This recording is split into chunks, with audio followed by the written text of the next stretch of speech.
Dear parents, my name is Mrs. Z.R. Joseph, the principal and the proprietress of Easylife School. Today I'm addressing the issue of coronavirus, which has been codenamed COVID-19, and how we as parents can comfortably discuss it with and further explain it to our children in such a way that it doesn't increase their worries. The topic of coronavirus is now everywhere, every corner, and all around us. A lot of parents seem to be at loss on how to deal with this issue when their children confront them with questions on the issue. Yet, children are not blind. They see all the going on around them. People wearing all sorts of masks, all sorts of gloves, washing their hands and sanitizing them as many times that they sometimes lose count. Parents, this address is to reassure you that you should not lose hope. You are not alone on this, and victory is certainly against this virus. I'm here to offer some few advices on how to discuss the issue with your children. Number one, feel free to discuss the issue with whatever amount of facts you have. However, make sure you do not misinform them. Also, know that if you keep quiet and pretend to your children, this will actually do them disservice. Tell them. Discuss it without all the hangouts that are in the news or other social media platforms. My belief is that it is the parent that is in the best position to discuss this situation with their children. Parents should really go out of their way to get correct facts and information about the virus and in turn discuss it and share the knowledge with their children. Number two, share facts one at a time. Make it your responsibility not to overcrowd your children with very many information all at once. Your approach is to make sure that you answer them as honestly as possible. And there is nothing wrong if you are unable to answer some or all of the questions they pose to you on coronavirus right now. Try your best to be clear on the facts you can give them as a twin. Allow your children to do the asking.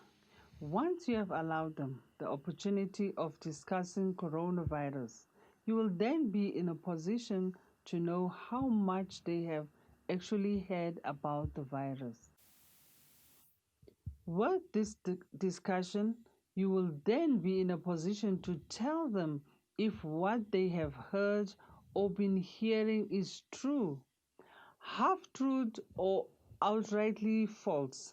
Make sure that you do not ask them too many questions because that would really encourage them to go over the edge and say things that are not actually there. The approach should be to actually allow your children to come to you about what they have heard about coronavirus, and your role is to give them the truthful facts and correct any misinformation. Parents, as humans, should learn to deal with their own worries. The big truth about the current health situation, this pandemic, is that we as parents are also very worried, not only of the coronavirus, but also of all the other issues associated with it, especially the economic and social issues. So, the advice here is to make sure that we ourselves should remain calm and at ease when discussing this issue with our children. Number 5, try to boost the children's confidence. It is very important that you as parents do not position yourself in a way that will make the children feel that they will get the virus or that you or anyone close to them will get the virus. Always discuss with them in a way to give them more confidence that they are most unlikely to get the virus. Number 6, encourage them more on what can keep them safe. Continue to encourage your children to engage in social distancing, washing of hands, wearing of masks, especially in public. Let them know that this virus is usually transmitted through ways like coughing, touching of contaminated surfaces. Number 7, avoid uncertainty. At this time of pure uncertainty, be sure to remove completely the face of uncertainty around you because this tends to make us anxious and fearful. Try to spend much more time with your children and make things as normal as possible. Number 8, never get tired of communicating. It is very important that you keep your talking routine with your children going, especially when you get new information about the virus. Assure them that you will continue to inform them as new information about the virus becomes available. Lastly, dear parents, even in these terrible times, it is good to know that once you conquer fear, the possibilities becomes limitless. Thank you.